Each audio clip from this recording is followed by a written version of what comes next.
ఇది మేము చేసేది కాదు అది అనేసరికి మనం కూడా కూల్ అయిపోతాం, బిజినెస్ బంద్ చేసుకుంటాం.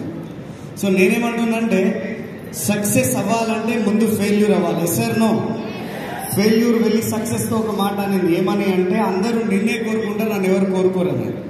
అప్పుడు సక్సెస్ చెప్పింది మొదట ఏ వ్యక్తి అయినా నీ దగ్గర వచ్చిన తర్వాతనే నా దగ్గరికి రావాలి, ఫెయిల్యూర్ అవ్వకుండా ఒక వ్యక్తి సక్సెస్ అవ్వలేదు అని చెప్పింది.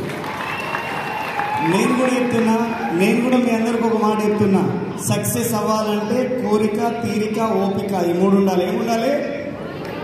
కోరిక, తీరిక, ఓపిక. కోరిక వెస్టీజ్ లో మీరు ఏ లైఫ్ స్టైల్ లీడ్ చేయాలనుకుంటున్నారో ఒక కోరిక కోరుకోవాలి, దాన్ని మీరు విజువలైజ్ చేసుకోవాలి, తీరికగా విజువలైజ్ చేసుకోవాలి. అది వచ్చేంత వరకు ఓపికతో ఉండాలి. అప్పుడే మన జీవితంలో మనం అనుకున్న లైఫ్లోకి వెళ్ళగలం. సో మీ అందరి ఓపికకు ఒకసారి Jordar big round of applause. మీ అందరి ఓపికకు. ఎంతో మంది వెళ్ళిపోతున్నారు. ఎవరిని నిలబడైనా పోనీ ఎవడైనా ఉండాలి, నేనైతే కూర్చుంటాను, ఓపిక ఉంది కదా. మీరు కాకపోతే ఇంకెవరు సక్సెస్ అవుతారు? Yes sir no? Yes sir no? చలో మేము కూడా అట్లనే స్టార్ట్ చేస్తున్నాం. మా మొదట ఇన్కమ్ 164 రూపాయల నుంచి స్టార్ట్ అయింది. హైయెస్ట్ ఇన్కమ్ 10 లక్షల రూపాయలు తీసుకున్నాం ఈరోజు.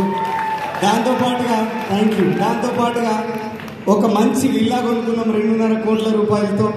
సో దాంతోపాటుగా రేపో మాపో ఇంకొక నెల 2 నెలల్లో భగవంతుడు ఆశీర్వాదం, మా అప్లైన్ల దీవెనలు, విన్నింగ్ టీమ్ అండ్ వెస్టీజ్ ఆశీర్వాదాలతో ఒక bench తీసుకోబోతున్నాం.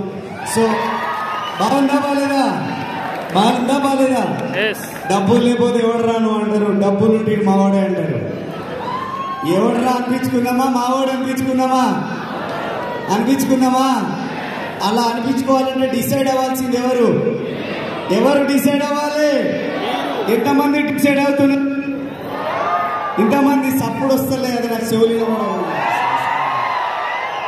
So I wish you all the best. God bless you. Thank you very much. Thank you doctor.